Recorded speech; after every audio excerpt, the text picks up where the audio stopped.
The first time I divorced Nathan Cole, I cried so hard I could barely see where to sign my name. The second time, I asked his lawyer for a black pen.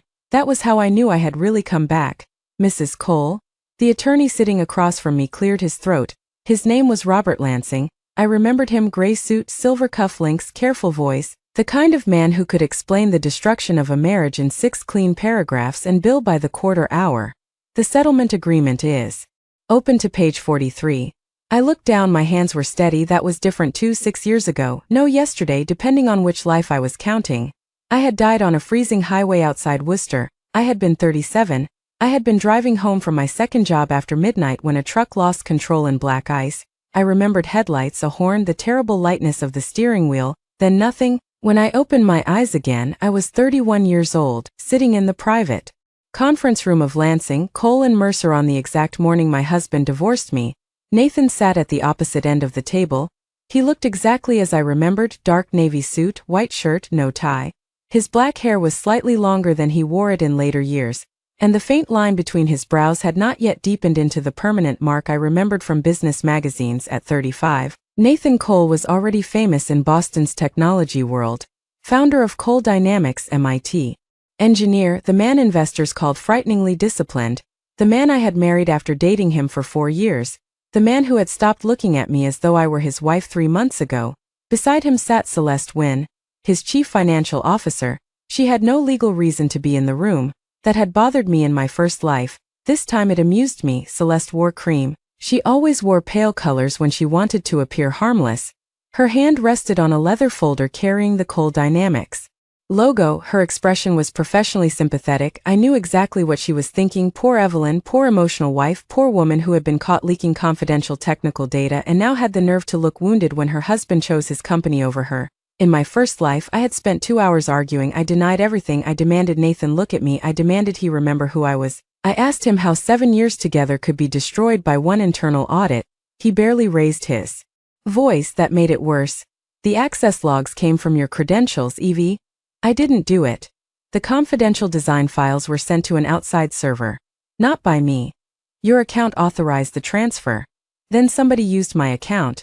He had looked exhausted, not angry, not cruel, just finished. That expression had haunted me longer than the divorce itself. Today, he watched me pick up the pen. You should read the final revisions, Nathan said.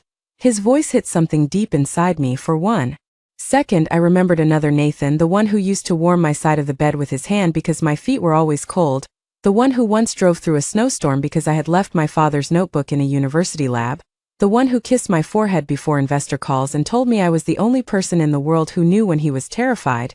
Then I remembered the conference room, the accusation, the silence, the fact that when I had needed him to believe me, he had believed a report instead. I already know what they say. Nathan's gaze sharpened. You reviewed them. In another life. Celeste gave a tiny laugh. I signed. Robert Lansing blinked. Nathan did not move. The agreement gave me a generous cash settlement, my personal retirement account, my car, and 18 months of health insurance coverage. I relinquished any claim to Nathan's founder shares in Cole Dynamics. The Beacon Hill townhouse, purchased after our wedding, would remain with him. In my first life I had fought over that house for weeks, not because I wanted it, because I had renovated it, because I had chosen the kitchen tiles, because my father had eaten his last Thanksgiving dinner there, because I thought surrendering the house meant admitting the marriage had belonged more to Nathan than to me. This time I understood something I had learned too late. A house could be replaced, years could not, neither could dignity. I signed the last page and pushed it across the table. Robert looked genuinely startled. That completes your signature portion. Good. Celeste leaned slightly toward Nathan. He ignored her. Evie. I stood. Nathan stood too. You don't have to leave immediately.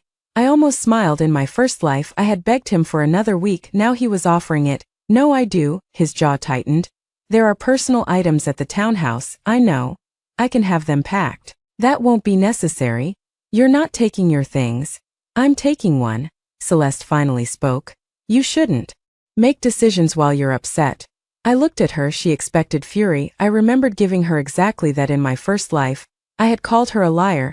I had accused her of wanting my husband. I had thrown a glass of water across Nathan's study 2 weeks later after finding Celeste there at 11 at night.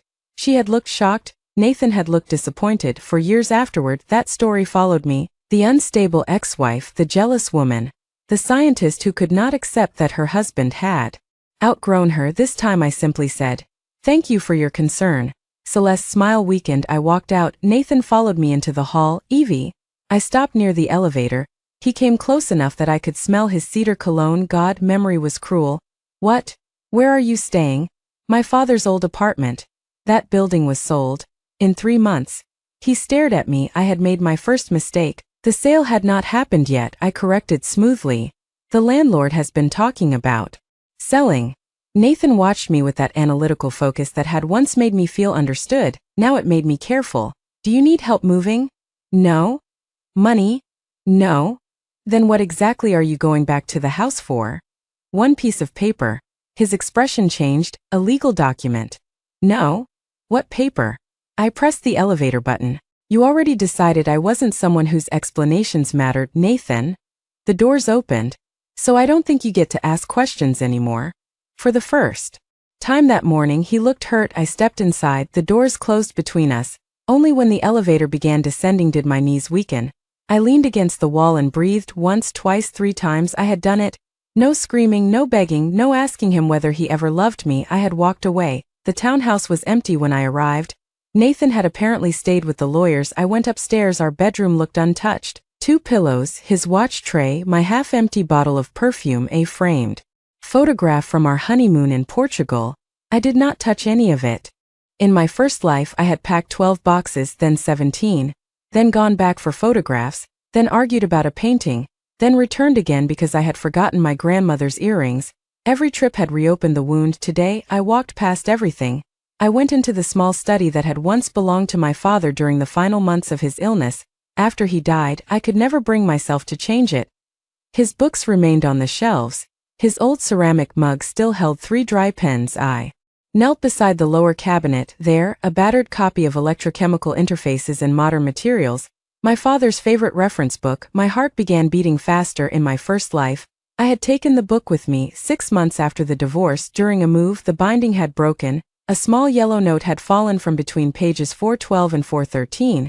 At the time I was exhausted, broke from legal bills, and too angry at the dead to think clearly. I had read it once, then put it in a desk drawer. 3 years later, when I finally tried to follow the instructions, the attorney named on the note had retired. The firm had merged. Miles told me the estate had been closed for years. I believed him. The note disappeared during another move. Only much later did I understand what I had lost. I opened the book, page 412, nothing. My breath stopped. Then I remembered, not inside the page, inside the back cover. I ran my fingertip beneath the loosened paper lining. Something crackled. I pulled it free. A yellow note. My father's handwriting slanted across it. "Evie, if anyone ever tells you I left you nothing, do not argue. Go to Marlowe and Singh. Ask for Priya Singh. File 17H. The patents were yours before you knew their names. Trust the documents, not the people explaining them." Dad, I sat on the floor. For several seconds I could not breathe. The patents were yours. In my first life those words had seemed symbolic. My father had been a research scientist, brilliant, difficult, secretive. He held dozens of patents, most assigned to universities, research partnerships, or companies. Long before his death, by the time he died, Miles told me there was almost nothing left in the estate except debts, old equipment, and the apartment. I had never questioned it. I had been grieving. I had been married. Nathan's company was growing. My career had stalled. There was always another emergency, another reason to postpone looking into my father's paperwork. Then the divorce happened. Then survival replaced curiosity. This time I already knew delay was expensive. I took out my phone. Marlowe and Singh still existed. Cambridge office. I called. A receptionist answered. "Marlowe and Singh, good afternoon. I need to speak with Priya Singh. May I ask what this concerns?" I looked at the note. File 17H. Silence, not ordinary receptionist silence. A pause, then, "May I have your name?"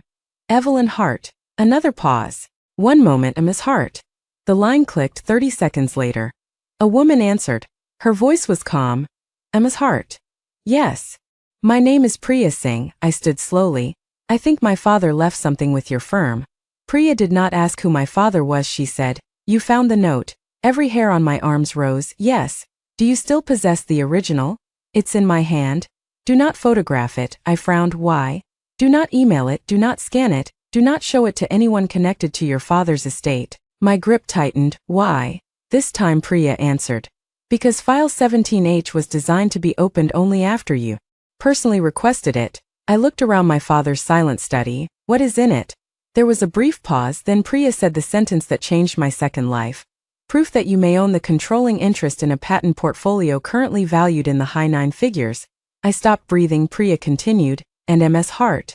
Yes. If the licensing records in my possession are accurate, one of the companies currently using those patents is Cole Dynamics.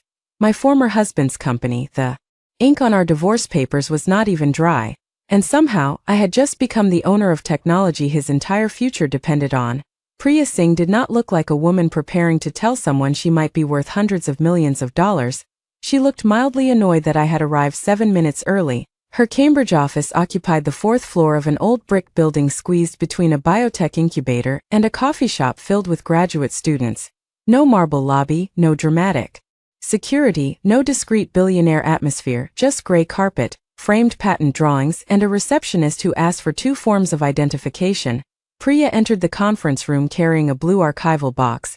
She was in her early 40s, with dark hair twisted into a low knot and rectangular glasses. You brought the note. I handed it over. She placed it beside a document under a clear protective sheet. My father's handwriting appeared on both. Priya studied them. Good. That's all. 4. Handwriting comparison. Yes. You're not surprised I came. I've been expecting you for 9 years.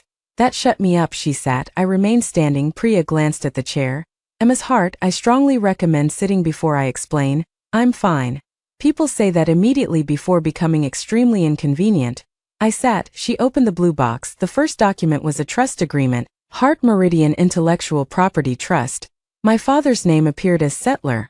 A professional trustee company was listed beside him. Then I saw mine, Evelyn Margaret Hart, sole primary beneficiary. I stared. I never signed this. You were not required to. Your father transferred membership interests he already owned into the trust. What membership interests? Priya turned a page. Hart Meridian Materials LLC. I recognized the name vaguely. My father had used it for consulting. He told me that company was inactive. Operationally, mostly legally, no. She pushed another document toward me, a schedule of assets, patent numbers, applications, continuation filings, international counterparts, licensing agreements. My pulse began to race. I knew enough materials science to understand several titles immediately: ceramic reinforced polymer separator architecture, electrolyte stabilization interface, thermal propagation barriers, lithium metal dendrite suppression. I looked up. These were his. Some were invented solely by your father, some were jointly developed. Hart Meridian acquired or retained the commercial rights listed here. Why didn't they go through probate? Because the LLC interests were already owned by the trust before his death. I closed my eyes. Miles, my cousin, had administered my father's probate estate. He had repeatedly told me there was nothing meaningful left. Technically, he might have been telling the truth about the probate estate. The trust was separate. That distinction had cost me years in my first life. Why didn't anyone contact me? We did. Priya removed another file: letters, certified mail receipts, returned envelopes, emails, notice copies addressed to my old university account, then letters sent to my marital home. Some had been signed for not by me. M. Hart. I stared at the signature. Miles. Priya's face revealed nothing. He represented himself as your authorized estate liaison. He wasn't. We eventually discovered that. When, too late to make me comfortable, I swallowed. What happened to the trust? It remained active. And the patents? Licensed. To whom? Several entities. Cole Dynamics. Yes. I almost laughed. The universe had a vicious sense of timing. How much are they paying? That is where the matter becomes complicated. Priya removed her glasses. I learned quickly that this was a bad sign. Your father executed a development stage license with Cole Dynamics 11 years ago, when the company was small. Nathan had barely had a prototype 11 years ago. I knew that period. I had met him 2 years later. The initial license was narrow. Priya continued. Field limited. Non-exclusive, modest royalty structure. That makes sense. 4 years ago, an amendment purportedly expanded Cole Dynamics' rights substantially. I frowned. 4 years ago? Yes. I had been married to Nathan then, who authorized it. Priya looked directly at me. According to the document, you did. My stomach dropped. I didn't. I suspected you would say that. I had never even heard of Hart Meridian. The amendment carries your signature. She slid the paper over. It looked like mine. Not perfectly, but well enough. The loops in the E, the long downward stroke in Hart. I felt cold. In my first. I stopped. Priya waited. In my marriage, I signed hundreds of documents. Was Miles ever in a position to access signature samples? Yes. Was Celeste Wynn? I looked up sharply. Why are you asking about Celeste? Priya opened another folder. The amendment was transmitted to Cole Dynamics through its finance department. My mouth dried. Who was CFO? Ms. Wynn. Celeste had joined Cole Dynamics 5 years earlier. I remembered the celebration dinner. She was Nathan's brilliant new financial hire, Harvard MBA, former venture capital associate, polished enough to make every room feel underdressed. She had also known me from graduate school. We had never been friends, but we had been friendly enough that I once lent her a dress before a conference dinner. I had spent years telling myself my dislike of Celeste was jealousy. Now I wondered whether I had been too generous. Does Nathan know? I have no evidence that Mr. Cole knows the amendment may be invalid. That mattered. I hated that it mattered. If the amendment is forged, what happens? We do not leap from suspicion to forgery, we authenticate. Fine, if it is proven invalid. Then Heart Meridian may have claims for unpaid royalties, breach of license, and potentially unauthorized use outside the original scope. How much? Priya's expression stayed neutral. Potentially substantial. Define substantial. Tens of millions. In historical exposure, I stared, and future use. That is more valuable. How valuable? She opened a valuation report. This is preliminary based on comparable technology transactions, market adoption, existing license interest, and the breadth of the patent family. An independent valuation commission 18 months ago placed the portfolio between $700 and $950 million. My ears rang. That's impossible. No. My father lived in a 2-bedroom apartment. Scientists are not always good at spending money. He complained about parking fees. That sounds unrelated. I almost laughed, then I started crying, not dramatically, no sobbing, just tears that slipped out before I could stop them. My father had died believing he had protected something for me, and I had spent my first life thinking he left me a box of notebooks and unpaid medical bills. Priya passed me a tissue. I should have known. No, I should have asked. You were 28 when your father died, caring for him while working and helping your husband's company. How do you know that? Your father talked about you. I looked up. He did. Priya hesitated, then opened a sealed letter. He left this too. I did not reach for it, not yet. I was afraid. Instead I asked, why design the trust this way? He was concerned about commercialization pressure. He believed the technology would become significantly more valuable as lithium metal platforms matured. That sounds like him. He also wrote that you understood the science but did not yet understand your own appetite for business. I laughed through tears. That definitely sounds like him. Priya leaned back. Ms. Hart, before you begin imagining what this means financially, I need you to understand what happens next. I wiped my face. Tell me. We verify ownership, we audit licenses, we preserve records, we do not threaten anyone, we do not call your former husband and announce that you own his company. I don't own his company. Excellent, you already understand more than many clients. Despite myself, I smiled. What about the forged amendment? We retain a forensic document examiner, we compare transmission records, we examine board approvals and payment history. Will Cole Dynamics know? Yes. When? When we serve a formal notice requesting a license audit and preservation of relevant records. I went still. How soon? 48 hours if you authorize it. Nathan would receive a legal notice from me 2 days after our divorce. Of course he would assume I was retaliating.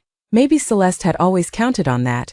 I pictured her in the conference room, watching me sign away everything connected to Nathan. She had seemed almost relieved. Then something occurred to me. Priya. Yes. In the divorce settlement, I waived claims to Nathan's founder equity. Yes. Does any of this affect that? No. Heart Meridian's rights are separate property interests. They are not a claim against Mr. Cole's personal shares. Relief surprised me. I did not want this because it could undo the divorce. I wanted something that belonged to me, really belonged to me. Not because I married Nathan, not because I helped him, not because I had been Mrs. Cole. Mine. Send the notice. Priya studied me. You understand this may significantly affect Cole Dynamics. Yes. You may be accused of using intellectual property rights to punish your former husband. I understand. Are you? I thought about Nathan sitting across from me that morning. The pain was still there. Love did not disappear because someone failed you. Sometimes that was the ugliest part. No, I said. If I wanted to punish him, I would make this personal. And what are you making it? Accurate. Priya nodded once. Good answer. My phone vibrated. Nathan. I stared at his name. Priya noticed. You do not have to answer. I almost declined. Then I remembered my first life. Avoidance had cost me too. I answered, hello? Where are you? No greeting. Classic Nathan. At a lawyer's office. Silence, then carefully, why? My father left unresolved estate matters. Do you need your divorce counsel? No. Evie, I need to ask you something. I looked at Priya. She was already gathering documents, pretending not to listen. What? Celeste says you asked one of our former engineers about Heart Meridian. My blood cooled. How would Celeste know that? Another silence. I don't know. I haven't spoken to any former engineer. Nathan exhaled. Then I'll tell her.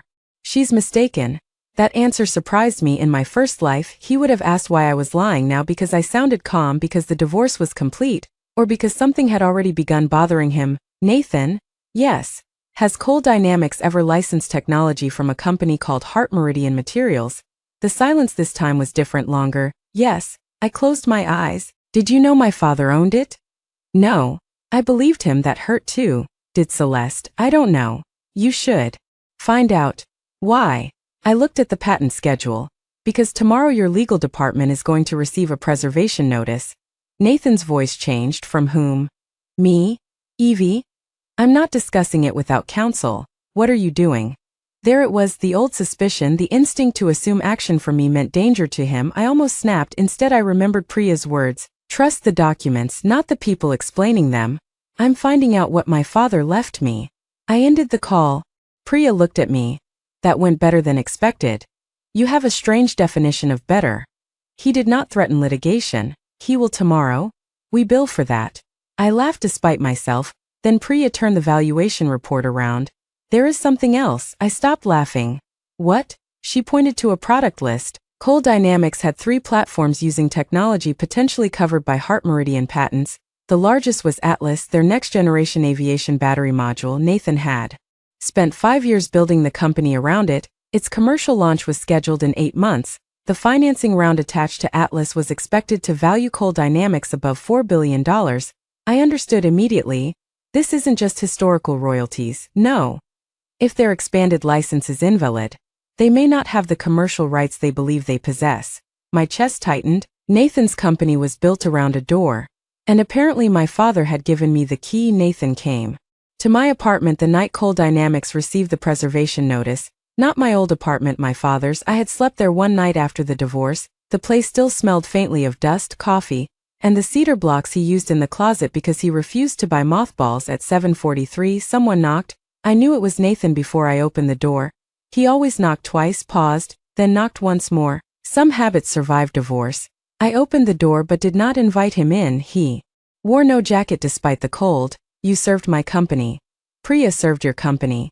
You know what I mean? Yes. His eyes moved over me. I was wearing old jeans and one of my father's MIT sweatshirts. For the first time since the divorce, Nathan looked less like a CEO and more like the man who once helped me assemble cheap furniture at 2 in the morning. It made me wary.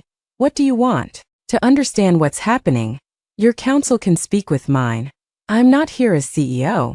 That is exactly why I don't want to discuss the case with you. His jaw tightened. Evie, Atlas could be affected. I know. That landed. How? I read. Don't do that. Do what? Use that tone like I'm stupid. His eyes flashed. For years Nathan had been so controlled that any glimpse of temper felt intimate. I hated that I still recognized every version of him. I don't think you're stupid. Then stop acting like I knowingly built a platform on stolen technology. I didn't say you did. But you think Celeste did. I think a licensing amendment carrying my signature exists even though I never signed it. The anger disappeared from his face. What? He was good. If that shock was fake, he deserved an award. I stepped aside, not because I trusted him, because I wanted to see his reaction under light. Nathan entered. I did not offer coffee. He noticed that too. In marriage, I had automatically made coffee whenever he came home late. Tiny services, invisible until they stopped. I placed a copy of the disputed amendment on the kitchen table. Nathan read the first page, then the signature page. His face went still. When did you supposedly execute this? 4 years ago. He flipped back. I remember the amendment. My stomach tightened. You do? I remember Celeste telling the board Heart Meridian had approved expanded field rights. Did you see the original? No. Did you speak with me? I didn't know you had any relationship to Heart Meridian. Did you speak with my father? He was dead. I flinched. Nathan closed his eyes briefly. Sorry. It's true. I should have said it differently. That was new. During the collapse of our marriage, apologies had become extinct. Nathan studied the signature again. Evie, this looks like yours. I know. That isn't an accusation. It used to be. He went quiet. Good, I wanted him to remember. You saw access logs with my credentials, I said. You decided that meant I leaked Atlas design data. The logs showed. I know what they showed. Then. You know why? No. I stepped closer. You still don't understand the difference. Nathan looked at me. The logs were evidence. They justified investigation. They did not justify deciding what kind of person I was before you finished investigating. His throat moved. I continued. You stopped asking whether the evidence could be wrong because believing it was easier than living with uncertainty. That isn't fair. It's exactly fair. You think it was easy. I think you chose certainty. He looked away. That was as close as Nathan came to admitting a blow landed. I tapped the amendment. I'm not doing that. What? I'm not deciding Celeste forged this because I dislike her. I'm not deciding Miles stole from me because I have reasons to distrust him. We're authenticating records. Nathan looked back at me. You're trusting documents? No. I thought of my father's note. I'm verifying them. Nathan sat at the table. For a moment he looked tired. Tell me what you need from Cole. Dynamics. Everything the notice asks for. Legal will object to portions. They should. Priya expects negotiation. What happens to Atlas during the audit? That depends on what we find. Evie, Nathan, 412 people work for me. There was the pressure point in my first life. He had used it constantly without realizing it. The company needs me. The employees need us. We can't make this personal. Can you postpone dinner? Can you cancel the trip? Can you help with the technical memo? Can you review the investor deck? Cole Dynamics had consumed our marriage one reasonable request at a time. I know how many employees you have. If the license becomes disputed before the financing closes. I understand. Do you? I laughed once. That was a mistake. His expression hardened. Yes, I said. I understand exactly what it means when one person's future is treated as collateral damage because an organization is more important. Nathan went very still. I regretted saying it, not because it was false, because it was personal, and I had promised myself I would not turn the patent matter into our marriage. I stepped back. My attorney will discuss a temporary standstill if necessary. I am not trying to shut down your company tomorrow. His shoulders lowered slightly. But I am not signing anything until I know what I own. He nodded. That's reasonable. I almost stared at him. Don't sound so surprised. I'm not. You look surprised. I'm trying to figure out why you're different. My fingers tightened. Around the chair. Different from what? From 3 weeks ago. Of course, to Nathan I had changed overnight 3 weeks ago. This version of me had still been begging him to reconsider the divorce. This version had never lived the years after, never learned how little Fury accomplished, never learned that surviving someone could be more powerful than defeating them.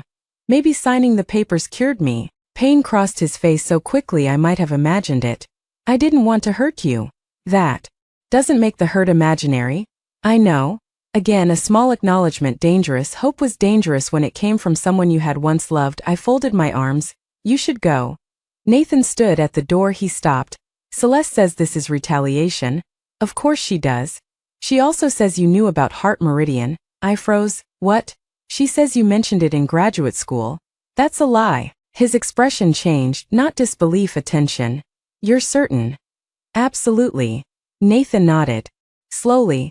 I thought so. My heart gave one stupid, painful beat. Why? Because you're terrible at pretending you know less science than you do. I almost smiled. I hated that he could still do that. He opened the door. Nathan. He looked back. Ask Celeste why she knew enough about Heart Meridian to remember something I never said. He stared at me, then left. The following morning Priya called. We received an initial production from Cole Dynamics. That fast. Mr. Cole instructed legal to cooperate. That surprised me more than I wanted to admit. Anything useful? One thing. My pulse jumped. What? The transmission copy of the licensing amendment. And it originated from an email account belonging to Miles Hart. I stood. Priya continued. But that is not the most interesting part. What is? The PDF metadata shows the signature page was created 3 days before the document was supposedly sent to you for execution. Cold moved through me. You mean? I mean someone appears to have assembled a signed document before the record says you ever received it. I sat down slowly. Can that prove forgery? Not alone. What does it prove? That we should keep digging. I looked at my father's note on the table, trust the documents, not the people explaining them. For the first time I understood why he had written it. Someone had been preparing to steal from me long before my marriage collapsed. And one of those people had been standing beside my husband when I signed the divorce papers. 3 weeks after my divorce, I learned that wealthy people rarely threatened you directly. They scheduled meetings. Coal Dynamics General Counsel requested a confidential settlement conference at a downtown Boston law firm. Priya read the email twice. They want to buy peace before discovery gets expensive. How much peace? We will find out. The meeting included me, Priya, Nathan, Coal Dynamics Counsel, Celeste, and 2 board representatives. Celeste looked immaculate. I looked tired. For once I preferred my position. Tired people were underestimated. A board member named Peter Hall slid a proposal across the table, $10 million. In exchange, Heart Meridian would confirm the disputed amendment, waive historical royalty claims, and execute a new license covering Atlas. I read the number twice. 3 weeks earlier, $10 million would have sounded unreal. Now I understood it was an insult. Priya removed her glasses. I nearly smiled. Mr. Hall, she said, this offer presumes the expanded rights already belong to Coal Dynamics. We believe they do. Then why are you offering 8 figures for confirmation? Celeste intervened. To avoid unnecessary disruption. I looked at her. Unnecessary for whom? Her smile was professional. For everyone. Interesting answer. Nathan had said nothing. He sat diagonally across from me, watching the room. Peter leaned forward. Miss Hart, you have recently gone through a difficult personal transition. Litigation of this kind can be exhausting. There it was, not a threat, concern. I survived divorce. I closed the proposal. I'll survive document review. Celeste's smile tightened. Peter tried again. $10 million gives you financial security without years of uncertainty. I slid the paper back. I already have financial security. Technically, I had $68,000 in liquid savings and a divorce settlement I had not touched.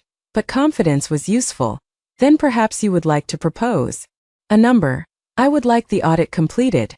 Celeste looked at Nathan. He finally spoke. She's entitled to it.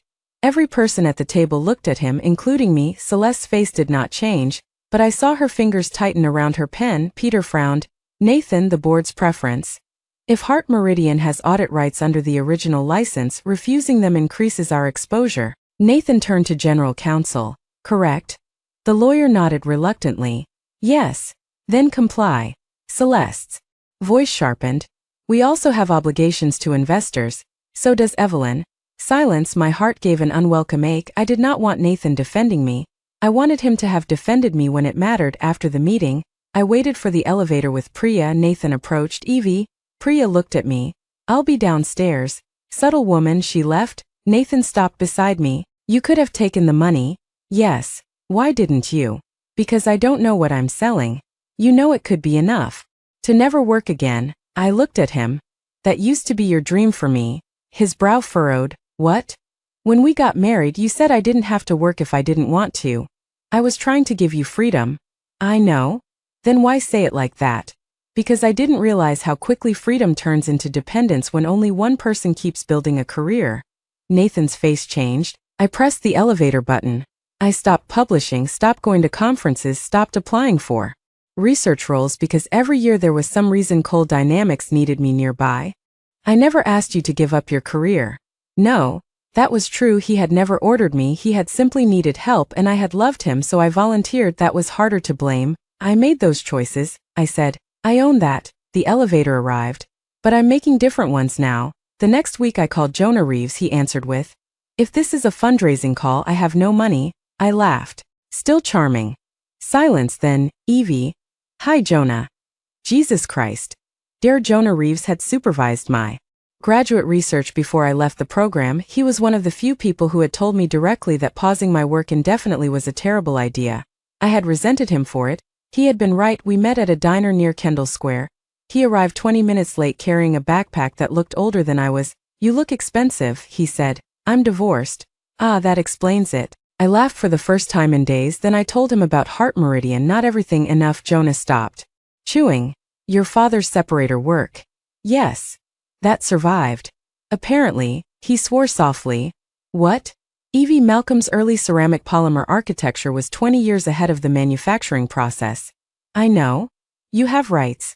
Potentially controlling rights. He stared at me. That could be enormous. So everyone keeps telling me. What do you want? The question startled me. Priya asked what I wanted legally, Nathan asked what I planned to do, board members asked what number I wanted. Jonah asked what I wanted, I don't know. That's acceptable for about 5 minutes. Still charming. You called me for a reason. I looked down at my coffee. I want to understand the technology again. You understand it. I used to. Science doesn't evaporate because you got married. Confidence does. Jonah leaned back. Good, that can be rebuilt. He offered me access to his university-affiliated lab through a consulting arrangement, provided conflicts were cleared. 3 days later, I put on safety glasses for the first time in years. My hand shook. Not because I was afraid of the equipment, because I remembered who I had been before my life became Nathan's company, Nathan's schedule, Nathan's crisis. Jonah handed me a sample. Tell me what's wrong. I examined it. Uneven ceramic dispersion. Anything else? Polymer matrix is too soft at operating temperature. He nodded. There she is. I looked away before he saw my eyes fill. That evening Priya called. We found something. My heart accelerated. A signature issue. Better. Better. The internal audit that accused you of leaking Atlas files. I went completely still. What about it? Coal Dynamics produced access records as part of the licensing discovery because some files overlap. My mouth dried. And the original system export contains a device identifier. I gripped the phone. My laptop. No. I stopped breathing. Priya continued. The credentials were yours. But the physical device associated with the file transfer belonged to the finance department. I closed my eyes. Whose device? We do not know yet. Celeste. Do not leap. Priya. We have requested the asset assignment log. When will we get it? Soon. That night, Nathan called. I almost ignored him, then answered, Did you know? No greeting. I knew immediately what he meant. About the device ID. Yes. Priya told me an hour ago. Silence. Nathan sounded strange when he spoke again. I reviewed that audit myself. I remember. The summary didn't include hardware mapping. I remember. I should have asked. I said nothing. I should have checked. Still nothing. Evie. What do you want me to say? I don't know. That's the first honest thing you've said about this. His breathing changed. I closed my eyes. Part of me wanted to hurt him. Another part wanted to reach through the phone and comfort the man I had once loved. I chose neither. Nathan, finding out you were wrong doesn't make what happened to me smaller. No. Good. But it changes what I do next. I opened my eyes. What are you going to do? Find out who used that device. For the first time since I came back, Nathan sounded exactly like the man I had fallen in love with, focused, cold, relentless, only now he was finally pointing that focus in the right direction. Celeste Wynne did not attack me in court, she attacked me where facts were hardest to defend. In public, a business newsletter published an article describing a contentious intellectual property dispute involving Coal Dynamics CEO Nathan Cole and his recently divorced wife. The article never called me vindictive. It did not have to. It mentioned my divorce 3 times, my former financial dependence twice, my limited recent professional activity once, then it quoted an anonymous source. The timing raises questions about whether the patent claims are commercially motivated or personally motivated. Jonah dropped a printed copy on the lab bench. You have enemies. I was married to a CEO, same thing. He pointed at the article. This is designed to make you look like a bitter ex-wife who found a legal weapon. That's because it's easier than explaining patent chains. You going to respond? Priya says no. Priya is annoyingly sensible. She'll be devastated to hear that. My phone rang. Tessa Cole, Nathan's sister, had not called me since the divorce. I answered cautiously. Hi. Tell me you're not home. What? Are you home? No, I'm at the lab. Good. Tessa, what happened? There are photographers outside Dad's old townhouse. My stomach dropped. What? Someone gave them your address. Cold spread through me. Do they know I'm not there? Probably not. Thanks for warning me. Evie. I waited. I'm sorry. You didn't do anything.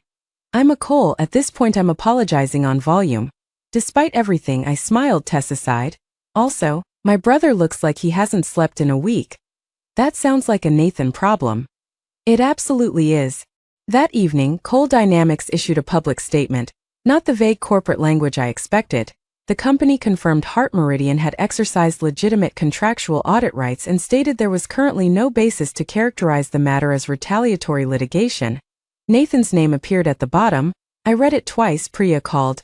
Do not thank him. I wasn't going to. Good. Is gratitude illegal now?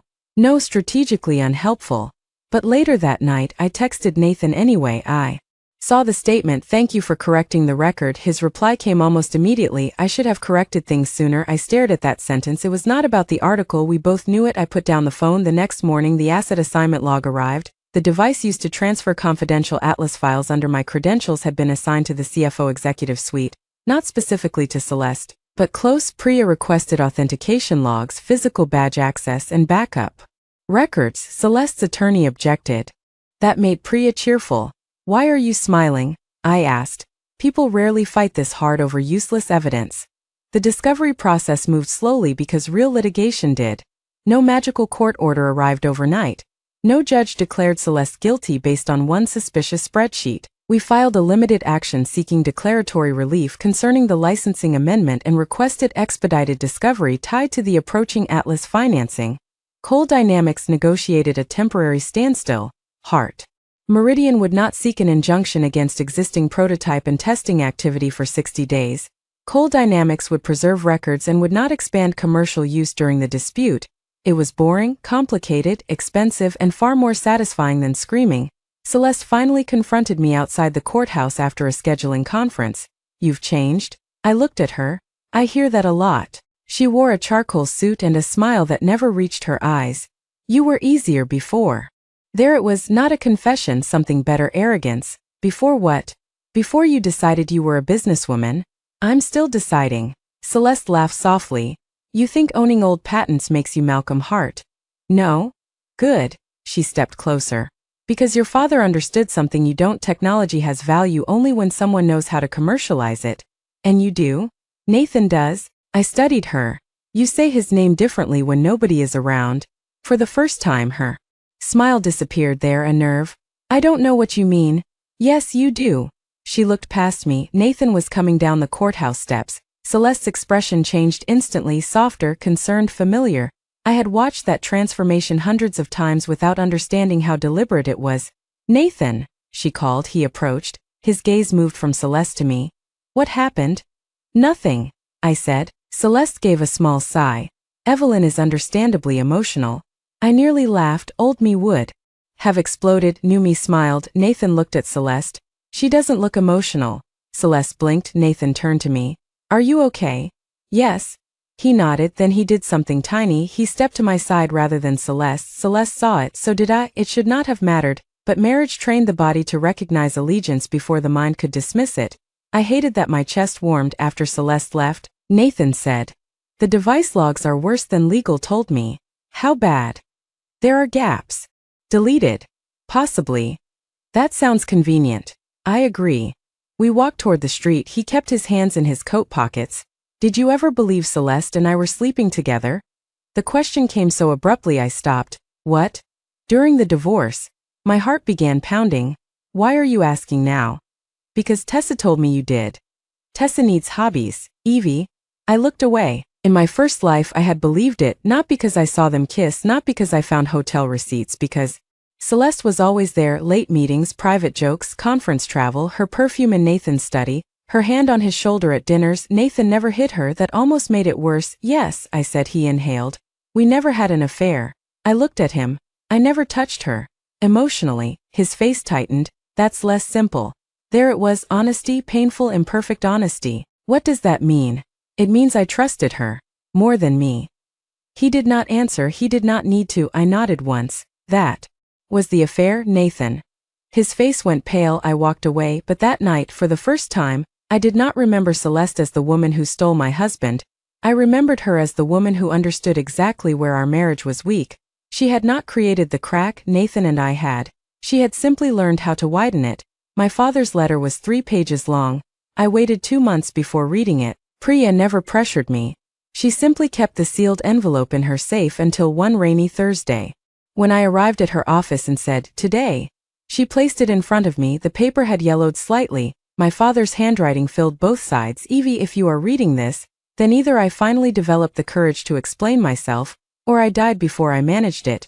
I laughed and cried at the same time. Typical dad. The letter explained Heart Meridian.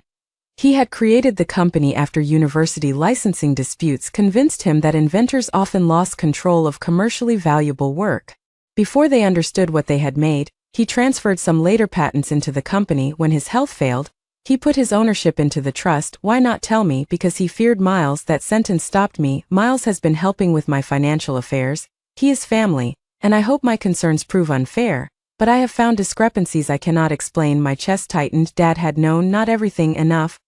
He wrote that Miles had repeatedly urged him to sell or assign the patent portfolio cheaply. Dad refused. He believed manufacturing advances would make the technology far more valuable within a decade.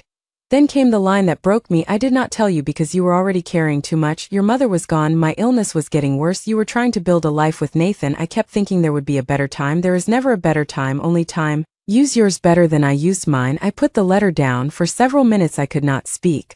Priya waited. He trusted Nathan. Yes, he mentioned him. Yes, he didn't think Nathan would steal from me. No, that mattered. My father had distrusted Miles. He had not distrusted my husband. I hated that too. That afternoon Priya received a call from Coal Dynamics. Nathan wanted to provide documents outside the minimum negotiated production. His lawyers had advised against it. He insisted. What documents? I asked. Archived prototype development records. Why? Because they may show when Coal first began using specific heart meridian claims. That could increase what they owe. Yes. Why would Nathan volunteer that? Priya looked at me over her glasses. I am your lawyer, not your marriage counselor. Helpful. I try. Nathan delivered the records personally, not because he needed to, probably because he knew I would ask why. We met in Priya's conference room. He placed an encrypted drive on the table. Our internal review found early Atlas test assemblies that may fall outside the original license field. Priya asked how early. 3 years. She wrote something down. Your counsel understands this production could be adverse to Coal Dynamics. They understand. Your board. They are less enthusiastic. I looked at him. Why are you doing this? Nathan met my eyes. Because it's yours. For words, nothing romantic, nothing dramatic. They hurt more than an apology. Priya excused herself after making us promise not to negotiate anything without her. Nathan and I remained in the conference room. Rain streaked the windows. I read my father's letter today, I said. Nathan looked surprised. He mentioned you. What did he say? That he thought you were stubborn. Nathan almost smiled. That sounds mild. He also trusted you. The smile vanished. I looked at the drive. I wish you had deserved it. He flinched. I regretted the cruelty immediately, but Nathan nodded. So do I. No defense, no explanation. That was becoming more difficult to resist than arguments had ever been. I found something too, he said. What? Messages between Celeste and Miles. My body went still. About the patents. Indirectly. He took out his phone but did not hand it to me. Legal has the originals. What do they say? 3 years ago, Miles thanked her for fixing the extension problem. My stomach turned. What else? She replied that he owed her for making the board believe the chain was clean. I closed my eyes. There it was. Not enough by itself, but no longer a theory. Why did you have those messages? They were in an old corporate phone backup. Celeste used a company phone to discuss fraud. People become careless when they believe nobody will ever question them. That sounded like Nathan. What happens now? We preserve everything and let counsel handle it. I smiled faintly. Priya has infected you. She terrifies me. She'll be pleased. Nathan looked down. There's more. I waited. The device that used your credentials was assigned to Celeste's executive assistant at the time. Who? Marcus Bell. I remembered Marcus, young, nervous. He quit suddenly a month after the leak. Where is he? Colorado. Have you contacted him? No, counsel will. Good. Nathan stared at the rain, then he said, I'm sorry. I had heard those words before. Casual apologies, late dinner, missed anniversary, sharp comment. This sounded different. For what part? All of it. That's too broad. His mouth tightened. Then let me be specific. I said nothing. I'm sorry I treated an internal report like a verdict. His voice was controlled, but his hands were clenched. I'm sorry I stopped talking to you before I understood what happened. I swallowed. I'm sorry I let Celeste become the person I discussed the problem with while you were the person being accused. That one hit deepest, Nathan continued. And I'm sorry I made you feel like defending yourself was another inconvenience I had to manage. My eyes burned. I looked away. You don't get forgiven because you finally understand the crime. I know. Good. I'm not asking. That was the moment something inside me shifted, not healed, not softened, completely shifted, because the Nathan from my first life had always wanted resolution, a decision, a plan, a restored system. This Nathan was learning to stand inside consequences without controlling how quickly they ended. Why now? I asked. Because I keep finding evidence that you were telling the truth. I laughed bitterly. So evidence still matters more. No, he stepped closer. Evidence is proving that I should have known the person in front of me mattered more. I looked at him for one terrible second. I wanted to touch his face. Instead, I picked up my father's letter. I have to go. Nathan nodded. He did not follow. 2 days later, Marcus Bell agreed to speak with our lawyers. His statement changed everything. Celeste had instructed him to use my credentials. She told him it was part of an internal security test. She provided the password. He transferred the files. Then she told him the security test had exposed a serious problem and ordered him not to discuss it. Marcus had resigned because he suspected what happened but was afraid. When Priya finished reading the affidavit, the room went silent. Is that enough? I whispered. To prove everything? No. Of course not. Real law never gave you the cinematic line exactly when you wanted it. But, Priya continued, combined with metadata access logs and the heart meridian records, it is enough to stop treating this as an unfortunate misunderstanding. What do we treat it as? She put on her glasses. A fraud investigation. And for the first time, the people who had destroyed my marriage were no longer dealing with an emotional ex-wife. They were dealing with evidence. Celeste was placed on administrative leave. Coal Dynamics announced it on a Monday morning. By noon, every financial publication in Boston was calling Nathan. By 3, the board had hired outside counsel. By 5, Celeste's attorney accused the company of using her as a scapegoat in a marital dispute. By 6, Nathan appeared at my apartment. I opened the door. You need a new hobby. I brought food. He lifted a paper bag. I stared at it. Is that bribery? Ty? Worse.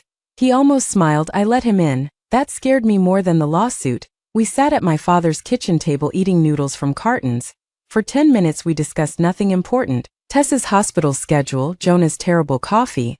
A storm expected that weekend. Ordinary conversation felt almost more intimate than the apologies. Finally Nathan said, the board asked me to take temporary leave. I looked up. Are you? No. That sounds like you. I offered to separate myself from the investigation instead. Independent committee, outside counsel, no authority over evidence. That sounds more responsible. Don't sound so surprised. I smiled despite myself. His eyes softened. Dangerous. I put down my fork. Why did Celeste do it? Nathan leaned back. Control. Of the company. And me? The directness surprised me. She wanted you. I think she wanted the position beside me. Difference. Yes. I waited. Nathan rubbed his thumb against the edge of the carton. She told me after the divorce that we should stop pretending there wasn't something between us. Pain moved through me. And I told her there wasn't. I breathed slowly. Did you ever kiss her? No. Sleep with her? No. Tell her you loved her? No. Did you confide in her about me? Nathan went silent there. It was yes. How much? Too much. I nodded. That's what I thought. I didn't see it that way at the time. Of course not. I thought I was talking to my CFO about a security breach. Did you tell your general counsel about our arguments? No. Tessa? No. Your board? No. But Celeste got all of it. He looked down. Yes. That is why I believed you were having an affair. I understand that now. Do you? My voice remained calm. That woman knew when we stopped sleeping in the same room. She knew I accused you of trusting the company more than me. She knew I was afraid you regretted marrying me. Nathan's face tightened. She knew things my friends didn't know. I'm sorry. Stop saying sorry every 5 minutes. He nodded. I pushed my chair back. I don't need apologies stacked on the floor. I need to understand why. Nathan was silent for a long time. Then he said, because talking to you meant I might be wrong. I stopped. What? When the leak happened, if I talked to you honestly, there were 2 possibilities. He looked at me. You had betrayed me, or the systems I built were wrong. I said nothing. I knew how to handle betrayal. His laugh was bitter. Terminate access, protect the company separate legally. And if the system was wrong, then I had destroyed my marriage because I trusted my own machinery more than my wife. The room became very quiet. So you chose the answer you could control? Yes. There it was, the truth I had waited for across 2 lives. Not that he never loved me, not that. Celeste seduced him, not that I had failed to explain myself correctly. Nathan had been afraid, the brilliant, disciplined man everyone trusted had been terrified of uncertainty, and he had made me pay for it. I sat again. I loved you, I said. His breathing stopped. I know. No, you don't. My eyes filled. I loved you enough that when the evidence pointed at me, I thought the first thing you would do was come home and ask me what happened. Nathan closed his eyes. I thought you knew me. I did. Then why? Because knowing someone isn't the same as being brave enough to trust them when everything else tells you not to. A tear slipped down my face. I wiped it away angrily. I spent years after the divorce wondering what Celeste had that I didn't. Nathan looked stricken. Evie? I thought maybe she was smarter, more useful, more ambitious. You were never. Let me finish. He stopped. In my head, she replaced me because I had become small. I took a breath. The worst part is that I had become small, not because she made me, not because you forced me. I had been shrinking my own life for years. Nathan's eyes were wet. I benefited from that. Yes. I should have noticed. Yes. He nodded. No defense again. It was infuriatingly effective. I'm not going back to that woman, I said. I don't want you to. I stared at him. I mean it. Nathan leaned forward. If you ever choose me again, I want it to be because I fit into the life you built, not because you made your life fit around me. My throat tightened. That sounded rehearsed. I've been in therapy. I blinked. What? He looked embarrassed. Actual embarrassment. I started 3 weeks ago. I laughed. Nathan Cole, who treated emotions like poorly documented software bugs, was in therapy. I would pay money to watch. My therapist charges enough already. I laughed harder. For the first time since returning to this life, I laughed with him rather than because of something he said. The sound faded slowly. We looked at each other. The old pull was still there. That was the problem. Love had survived. Trust had not. Nathan stood first. I should go. I nodded. At the door he stopped. Evie? Yes. Whatever happens with Heart Meridian, don't protect Coal Dynamics because of me. I studied him. Why would I? Because you used to. That hurt because it was true. I won't. Good. He left. 3 days later, Priya received a proposal from one of the largest battery manufacturers in the world. They wanted an exclusive license to the entire Heart Meridian portfolio. Upfront payment $320 million, additional milestone payments, up to $400 million, equity participation negotiable. Jonah nearly dropped his coffee. Priya did not blink. I stared at the offer. This was the moment my first life had never reached. I could sign. I could walk away wealthy beyond anything I had imagined. I could make Coal Dynamics negotiate with a giant competitor for access to the technology supporting Atlas. I could destroy Nathan's leverage without touching him personally. Priya looked at me. What do you want to do? Old Evelyn might have asked what would hurt Nathan most. The woman I was becoming asked a different question. What happens if we don't sell exclusivity? Priya's eyes sharpened. Now, she said, you are finally asking the expensive question. The first offer was $320 million. The second was $410. The third was structured differently, $150 million upfront, royalties, development funding, and a minority equity position in a new manufacturing venture. For 2 weeks, my life became spreadsheets. Priya brought licensing specialists. Jonah brought engineers. I hired an independent valuation firm. Not one of them cared that Nathan was my ex-husband. That was liberating. The numbers had their own logic. An exclusive license would generate immediate wealth. A portfolio-wide sale could create generational wealth, but retaining ownership while licensing by application field could create something larger and riskier. You could lose. Priya reminded me. We were sitting in a conference room filled with financial models. I know. Battery markets are volatile. I know. Patent validity can be challenged. I know. Manufacturing scale is brutal. I know. She looked at me. You are enjoying this. I smiled. I think I am. For years, business had been Nathan's world. I was the scientist who reviewed technical language and then disappeared before investor dinner. Now I understood the architecture around invention, licensing, capital, risk allocation, manufacturing rights, governance. Not glamorous, powerful. Jonah wanted to form a company. Aurora Materials, he said. That sounds like a skincare brand. It sounds better than Heart Battery Holdings.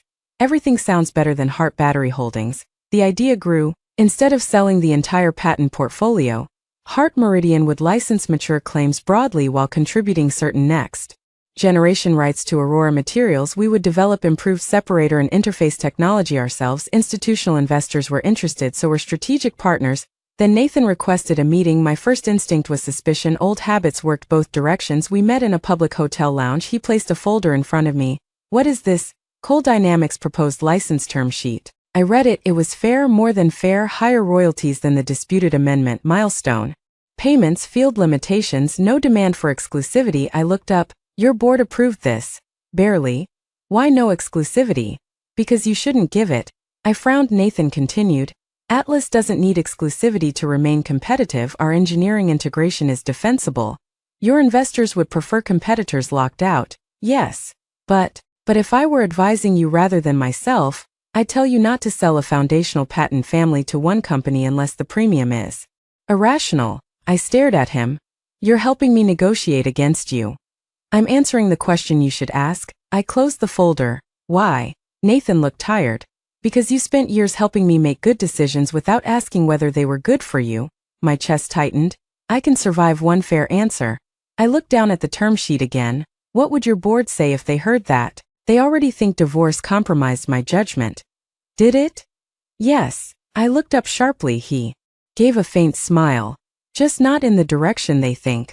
I hated how easy it was becoming to remember why I loved him. That afternoon, we selected the consortium strategy. No exclusive portfolio sale. Coal Dynamics would receive a negotiated aviation field license if the board finalized terms. 2 automotive manufacturers would license other fields. Aurora would retain next-generation improvements. The projected value of my ownership, based on signed and pending transactions, moved above $600 million, not cash, not guaranteed, but real enough that private bankers began calling. I changed my phone number. Then Celeste struck. Aurora had not even formally launched when confidential draft licensing terms appeared online. Someone leaked them to a trade journalist. The publication framed the consortium as evidence that Hart Meridian intended to extract maximum economic pressure from Coal Dynamics. Again, technically accurate words arranged to imply something uglier. Priya began tracing document access. Only 7 people had seen the exact draft. Me, Priya, 2 attorneys, Jonah, a valuation consultant, and Nathan. I stared at the list. My stomach turned. Not again. Priya noticed. Do not do anything. I know. Do not call Mr. Cole. I said I know. You are already holding your phone? I put it down. We checked. Nathan's copy had been watermarked. The leaked document carried his watermark for 12 hours. I lived inside the worst version of my first marriage. Evidence, Nathan, betrayal. My brain built a story instantly. He had helped me choose the consortium model. Maybe he wanted pressure on his own board. Maybe he needed to make me look aggressive so Coal Dynamics could negotiate better terms. Maybe nothing had changed. I did not call him. I did not accuse him. I waited. The next morning, Nathan arrived at Priya's office with outside counsel. He looked furious. My document repository was accessed with an executive credential at 2:13 yesterday morning. Priya asked, yours? No. Whose? Nathan looked at me. Celeste's credentials were still active in an archived board portal. My pulse jumped. How? IT disabled her operating access but failed to revoke a legacy authentication token. Priya's expression became lethal. Nathan continued. The login came through a VPN endpoint associated with a consulting firm retained by Miles Hart. The room went silent. There it was. The conspiracy was no longer a chain of separate suspicious events. Miles, Celeste, my forged signature, the leak that ended my marriage, the patent amendment, now the stolen consortium draft. I looked at Nathan for 12 hours. I had almost believed he betrayed me again. He saw something in my face. You thought it was me? It was not a question. I swallowed. Yes. Pain crossed his face. Then he nodded. Fair. That was worse than anger. I didn't accuse you. No. I waited. I know. We stared at each other. A strange realization settled between us. This was what trust looked like before it became certainty. Not blind belief, not denial, waiting long enough to verify. Nathan gave a small, sad smile. You did better than I did. I looked away. Priya cleared her throat. I am delighted by everyone's emotional growth. Now may we return to the felony-adjacent conduct. I laughed. Nathan did too. Priya did not. 3 months later, Aurora Materials closed its first institutional financing round, post-money valuation, $1.4 billion. Hart Meridian and I together controlled just over 58%. On paper, my stake was worth more than $800 million. The headlines called me one of Boston's newest technology fortunes. They were early, because the next deal pushed Aurora's valuation past $2 billion. And suddenly the note I had carried out of my marriage was no longer merely a clue. It had become the first page of an entirely new life. The board removed Celeste permanently in October. She sued. Miles stopped answering calls. Priya called that behavior consistent with intelligence but not innocence. Then federal investigators became involved, not because I demanded it, because outside counsel discovered evidence of wire transmissions, forged documents, and financial transfers that exceeded a private licensing dispute. The matter moved beyond my control, oddly. That felt good. Revenge had never been as satisfying as consequence. Celeste's scheme emerged piece by piece. She had met Miles through a venture capital contact nearly 5 years earlier. Miles knew Heart Meridian held valuable technology, but could not sell the trust assets. Himself, Celeste knew Coal Dynamics wanted broader rights. Together they created a shortcut. Miles supplied copies of my signature.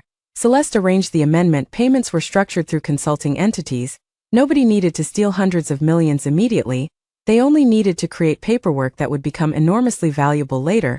Then I became a problem. During a casual conversation with a Coal Dynamics engineer, I questioned why an Atlas separator specification looked so similar to one of my father's old prototypes. I barely remembered the conversation. Celeste did. She panicked. Within weeks, my credentials were used to transfer confidential files. The internal investigation began. My marriage collapsed exactly when she needed me distracted. I sat in Priya's office reading the chronology. So the divorce was collateral damage. Priya looked at me. Legally, I would avoid that phrasing. Emotionally, yes. I laughed without humor. For years I had imagined Celeste wanting my husband so badly that she destroyed me for him. The truth was colder. She wanted money, influence, control. Nathan was part of the structure. I was simply inconvenient. Nathan learned the full timeline the same day. That night he called. I'm resigning as CEO. I sat upright. What? The board needs independence. You founded that company. Yes. You don't have to resign permanently. I know. Then why? Because I approved the original internal response that removed your access. Nathan? I was deceived. That does not erase responsibility. I went quiet. He continued. I built a culture where bad news traveled through people I trusted instead of through systems designed to challenge me. That sounds like therapy language. Some of it is. Despite myself, I smiled. What will you do? Remain on the board, step back from operations for at least 6 months. You'll hate that. Yes. Good. He laughed softly, then silence. Evie? Yes. I found something in my old files. My heart tightened. What? A letter I wrote after the divorce. I stopped breathing. What letter? I never sent it. Why? Cowardice. Honest, what did it say? That I thought I had made a mistake. I closed my eyes. When? 6 weeks after we signed. In my first life, 6 weeks after the divorce, I had been living in a cheap apartment, ignoring Nathan's calls because every conversation ended in another argument. Had he tried, I remembered missed calls, a voicemail I deleted without listening, an envelope I returned unopened. Pain moved through me. The first life was gone. There was no repairing it, no discovering exactly what might have happened. What did you do with the letter? I asked. I kept it. Why? I don't know. I knew some things were too painful to throw away because throwing them away made the ending official. Don't give it to me. I wasn't going to. Good. I think that version of us should stay finished. My eyes filled.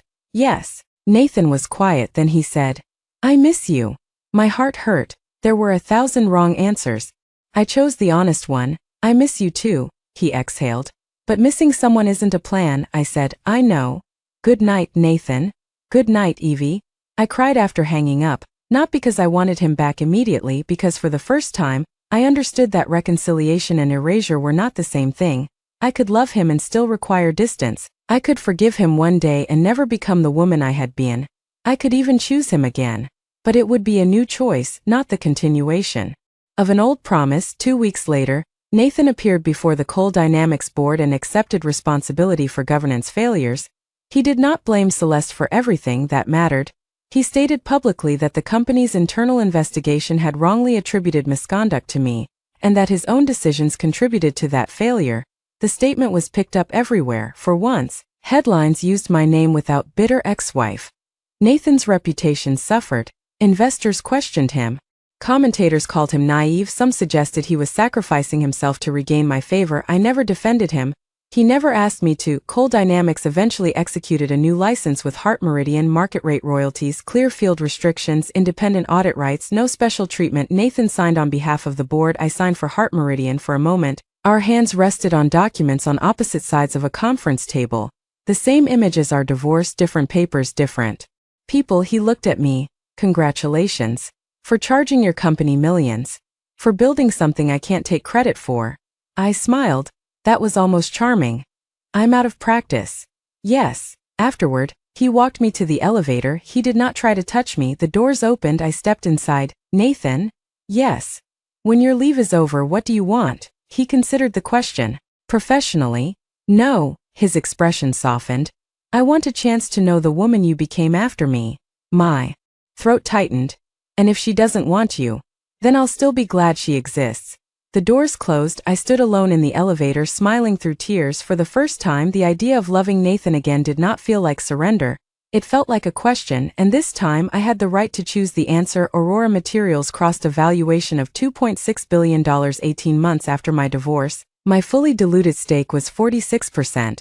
Priya called me at 7 in the morning. Congratulations, I was half asleep. For what? You are officially irritatingly wealthy. I sat up. What happened? The financing documents closed overnight. I opened the valuation model on my phone, numbers blurred. Based on the preferred share pricing, my equity was worth roughly $1.19 billion. Paper wealth, illiquid, subject to risk, still real. I laughed, then I cried. Then I went to the lab. Jonah looked up when I entered. You're late. I became a billionaire. Good fix. The coating thickness. That was why I loved him. Aurora did not feel like a monument to revenge. That surprised me. It felt like work, real work. We hired researchers, process engineers, manufacturing specialists. I spent more time discussing yield rates than luxury purchases. My first major personal expense was not a penthouse. I bought my father's old apartment building when the landlord finally decided to sell. Not because I needed the whole building, because in my first life I had lost the apartment. 3 months after the divorce, this time I renovated it and created subsidized housing for visiting graduate researchers on the upper floors. Priya told me it was sentimental. I told her to bill me. Nathan returned to Coal Dynamics after 8 months, but not as CEO. The board appointed a professional chief executive. Nathan became executive chairman, focusing on technical strategy. A year earlier, that would have destroyed him. Now he seemed lighter. We saw each other occasionally, industry events. Tessa's birthday, a research fundraiser. Then ordinary meetings became coffee, coffee became dinner. Dinner became Sunday walks along the Charles. No sex, no dramatic declarations, no pretending the past did not exist. One Sunday, Nathan arrived carrying 2 coffees. You still remember? Oat milk, 1 sugar. I stopped taking sugar. He looked horrified. Who are you? I laughed. He drank the wrong coffee rather than throw it away. That felt oddly romantic. Tessa watched us with open suspicion. You're dating my brother? No, Nathan said. Possibly. I kicked him under the table. Tessa pointed at him. You hurt her again and I will violate several medical ethics policies. Nathan nodded. Fair. I looked at Tessa. You know you're related to him? Unfortunately. The warmth scared me. In my first life I had thought getting Nathan back would repair everything. Now I knew better. A relationship was not proof of victory. Neither was being alone.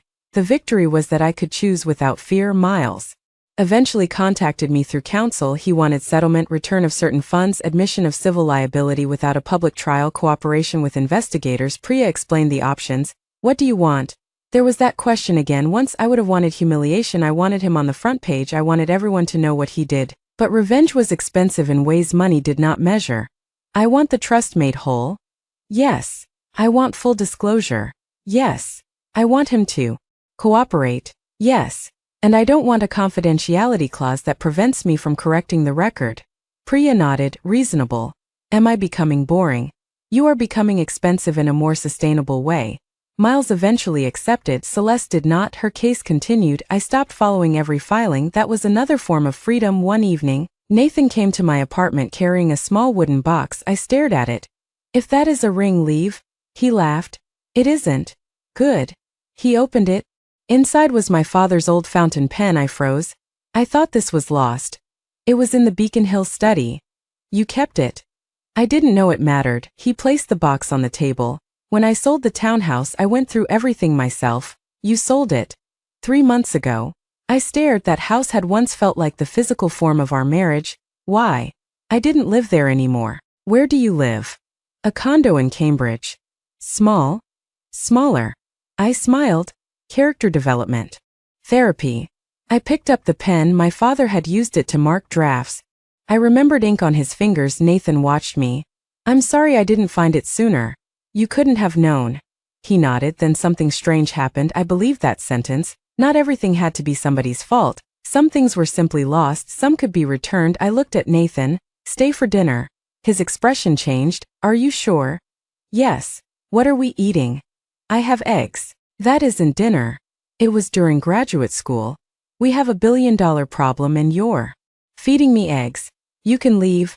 I love eggs. I laughed. He stayed after dinner. We washed dishes together. I handed him a plate. His fingers brushed mine. Neither of us moved. The room went quiet. Nathan looked at me. Can I kiss you? My heart pounded. In our first relationship, Nathan rarely asked, not because he ignored consent, because intimacy had become assumed, ours automatic. Now nothing was automatic. Yes. He kissed me slowly, no desperation, no possession, a question answered carefully. When we separated, his forehead rested against mine. I closed my eyes. I'm scared. I know. You can't promise you'll never hurt me. No. You can't promise we won't fail again. No. I opened my eyes. What can you promise? Nathan thought for a moment. That I will never confuse certainty with trust again. My throat tightened. And that if I'm afraid, I will tell you before I build a case against you in my head. I laughed through tears. That is extremely specific. I've had time to think. I touched his face for the first time in 2 lives. I did not need him, and because I did not need him, wanting him felt clean. Nathan did not ask me to remarry him. That was one of the reasons I eventually agreed to date him officially. He asked me over breakfast, "Would you like to go on a date?" I stared at him. "We had dinner yesterday." That was not formally designated. You are impossible. I'm trying to respect process. Stop talking like Priya. He smiled. Friday? I pretended to consider. Fine. Our first new date was at a tiny Italian restaurant where nobody recognized either of us. Nathan turned his phone off completely. I noticed. You don't have to do that. I want to. What if Coal Dynamics catches fire? They have a CEO. What if Aurora catches fire? You have a CEO. I smiled. He was right. I had hired one 6 months earlier that had been surprisingly difficult. Founders liked control. Apparently I had more in common with Nathan than I enjoyed admitting. We talked about things we had never talked about during our marriage, whether we wanted children, why I had abandoned my doctorate, why Nathan worked when he was anxious, why I interpreted silence as rejection, why he interpreted emotional intensity as danger. It was less romantic than candlelight, more useful. 3 months later, Celeste entered a plea agreement on several federal charges related to wire fraud and document falsification. The exact outcome was complicated. Some civil claims remained, some charges were reduced in exchange for cooperation. Real consequences were never as neat as fictional ones. I attended none of the proceedings. When Priya called to tell me, I was in California touring a pilot manufacturing line. How do you feel? She asked. I considered. Busy. That may be the healthiest answer you've given me. Miles avoided criminal charges on some conduct but admitted civil fraud, repaid diverted funds, surrendered claims against the trust, and cooperated with investigators. I never spoke to him again. That closure felt cleaner than confrontation. Nathan and I continued slowly. 6 months, 9 months, a year. At the 1-year mark of our first new date, he took me to the footbridge where he had originally proposed. I stopped halfway across. You planned this? Yes. If there's a ring, I'm throwing you in the river. There is no ring. Good. Nathan leaned against the railing. Autumn leaves moved across the dark water. I brought something else. He took an envelope from his coat. My stomach tightened. The letter. Yes. The one he wrote after our divorce. I told you I didn't want it. I know. Then why bring it? To destroy it. He handed it to me. The envelope remained sealed. My name was written on the front in Nathan's handwriting. Evie, a message from a man who no longer existed to a woman I no longer was. What if I want to read it? You can. What if I don't? We can throw it away. I held the envelope. For years I had obsessed over alternate lives. What if Nathan had believed me? What if I found my father's note earlier? What if Celeste had never entered our marriage? What if I answered the call? Rebirth had given me the impossible gift of changing the future. It had also taught me that living inside imagined pasts was another kind of prison. I tore the envelope in half. Nathan watched. I tore it again, then dropped the pieces into a trash bin at the end of the bridge. He exhaled. That was surprisingly painful. For me too. We stood quietly. Then Nathan said, I want to ask you something. I narrowed my eyes. You said no ring. No ring. Okay. He turned toward me. I don't want our old marriage back. My heart tightened. Neither do I. I don't want you to become Mrs. Cole again in the way you were before. I swallowed. I don't want to become the man you had to organize your life around. Nathan? Let me finish. I smiled slightly. Old words, different direction. I want to start at 0. The wind moved his hair. No assumptions, no debt because we were married before. His voice softened. If someday 0 becomes 1, and 1 becomes enough to build something again, I'd like that. My eyes burned. That may be the least romantic proposal I've ever heard. It wasn't a proposal. Good. I'm serious. I know. He looked nervous, Nathan nervous. I stepped closer. 0 sounds fair. He let out a breath, then I kissed him a year later. Aurora prepared for a major private financing round. Depending on the final pricing, my equity could exceed $1.5 billion. The number barely felt real anymore. What felt real was the lab, the employees, the patents with my name correctly recorded, the scholarship foundation we started in my father's honor, my own office, which I almost never used, my own decisions. One afternoon, Priya dropped the original yellow note on my desk in a protective sleeve. You should put this somewhere secure. I thought your office was secure. I am tired of being responsible for your entire origin story. I laughed. I read the note again. If anyone ever tells you I left you nothing, do not argue. My father had meant the patents, but sitting there, I finally understood something else. He had left me the chance to remember who I was. The money came later, the billion-dollar valuation came later, the lawsuits, headlines, and business deals came later. The first thing that note gave me was permission to stop arguing with people determined to misunderstand me. Take the evidence, take yourself, leave, build. Everything else followed. That evening, Nathan picked me up for dinner. He waited in the lobby instead of sending a driver. I came downstairs carrying the yellow note. He saw it. Is that the one? Yes. The famous note. The very expensive note. He smiled. What are you doing with it? I slipped it into my bag, taking it home. Nathan opened the door for me. For once, the word home did not mean a building. It meant a life I had chosen deliberately, and the man beside me was no longer asking me to return to the past. He was walking with me into whatever came next. Nathan proposed 2 years after we started over. He did it in my kitchen. No bridge, no restaurant, no boardroom, no photographers. I was barefoot, wearing an old university sweatshirt, arguing with him about whether garlic belonged in the sauce. It obviously does. You use too much. There is no such thing. There absolutely is. He turned off the stove. I frowned. What are you doing? Preventing dinner from burning. Why? Because I need your attention. I looked at him. Nathan reached into his pocket. I froze. You lied? About what? There's a ring. There is currently a ring. I laughed. He did not kneel immediately. That mattered. Instead, he stood across from me holding the small box. Evie. My heart began pounding. I loved you badly once. Tears filled my eyes. That is a terrible opening. I practiced better ones. Use one. No, his voice shook slightly. I loved you, but I thought love meant knowing you well enough that I didn't have to keep choosing trust. I swallowed. I was wrong. He opened the box. The ring was simple, a small oval diamond, nothing like the enormous ring he had given me the first time. I don't want to marry the woman I divorced. A tear slid down my cheek. Good. I want to marry Evelyn Hart. He smiled faintly. The scientist who argues with my engineers, the founder who scares bankers, the woman who owns more battery patents than my company knows what to do with. I laughed through tears. The woman who sometimes doesn't answer my calls because she's busy living a life that does not orbit me. My chest hurt in the best way.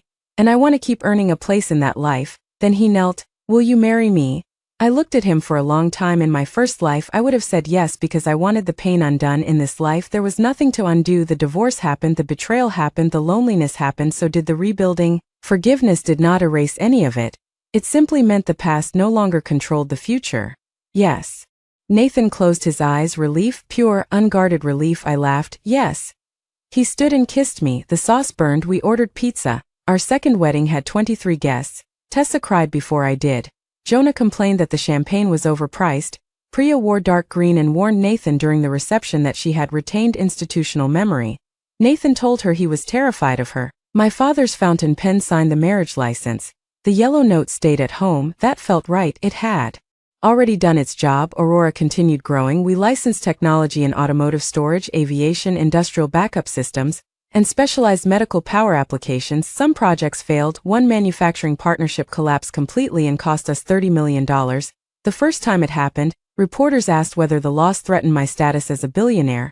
I laughed when I read the headline, as though the number were the point. By then, my net worth fluctuated with every financing round. Some months I was worth $1.4 billion on paper, other months less. Eventually, after a secondary share sale, I had enough liquid wealth that numbers stopped changing practical decisions. But the richest moment of my life had happened long before that. It happened the morning after my divorce when I sat in Priya's conference room and saw my name on the trust, not because of the valuation, because for the first time something existed that no one could tell me I had imagined. My work mattered, my father remembered me, my future belonged to me. Nathan and I bought a house outside Cambridge, not enormous. He had learned something from the townhouse too. We each had separate offices, mine had a lock, the joke was his, the respect was real. 3 years after our remarriage, I came home late from Aurora. Nathan was sitting on the living room floor surrounded by papers. I stopped. What happened? He looked guilty. I opened the storage drawer. My eyes narrowed. What storage drawer? The one you told me not to reorganize. Nathan. I was looking for the insurance documents. You reorganized it. I began. I dropped my bag. Do you value this marriage? Deeply? Then I saw the yellow paper in his hand, my father's note. He had put it inside a clear sleeve. You found it? Nathan nodded. I never read the back before. The back, I frowned. There's nothing on the back. There is. He handed it to me. At the bottom, almost invisible in faded pencil, my father had written another line. I had never noticed it. Evie, money is useful, knowing when to walk away is worth more. I stared at the words, then I laughed. Nathan leaned closer. What? My father. What about him? He was impossible. Nathan smiled. You inherited that. I elbowed him. He kissed my temple. For a while we sat on the floor together. No dramatic music, no enemies, no lawyers, no people begging for forgiveness, just evening light through the windows and Nathan's shoulder warm against mine. I used to hate that note, I said. He looked surprised. Why? Because I thought it meant I wasted my first chance. Nathan did not know what I meant by first chance. He never would. I had never told him about the other life. Some truths belonged only to the person who survived them. What do you think now? He asked. I looked at my father's handwriting. I think it gave me a second one. Nathan took my hand. I rested my head against him. There had been a time when I believed becoming rich would be the revenge, that I would stand in front of everyone who dismissed me and let the number beside my name humiliate them. But billions were surprisingly quiet. They did not heal betrayal. They did not make loneliness disappear. They did not turn bad love into good love. Money gave me choices, work gave me pride, evidence gave me justice, time gave me perspective, and Nathan did not save me. That was why I could finally love him without disappearing. He had learned that loving me meant standing beside a whole person, not benefiting from a smaller version of one. I had learned that forgiveness did not mean returning to where I was hurt. Sometimes forgiveness meant building somewhere new and deciding much later who had earned an invitation. The next morning I took the note to my office, not the original that went into a fireproof archive. I framed a copy and placed it beside my father's fountain pen. Visitors occasionally asked what it was. I never told them how much money it led to. Instead, I pointed to the final sentence, knowing when to walk away is worth more.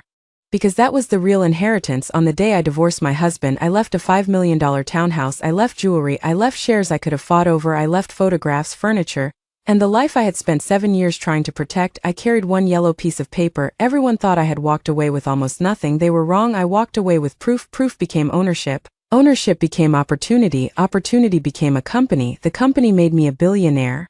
But long before any valuation crossed 10 digits, that note had already made me rich in the one way that mattered most. It reminded me that my life was mine. Years later, Nathan came into my office while I was staring at the framed copy. Ready? For what? Dinner. I checked the time. You're early. You told me 7. It's 6:58. That is early. I smiled. He held out his hand. I took it. Before turning off the light, I looked once more at the note. In my first life, I had begged a man to believe me. In my second, I learned to believe myself. Everything else came after, including him, including the billions, including the quiet, ordinary happiness I had once thought only existed before people disappointed each other. I turned off the light. Nathan squeezed my hand. We went home together, and this time neither of us had to lose ourselves to stay.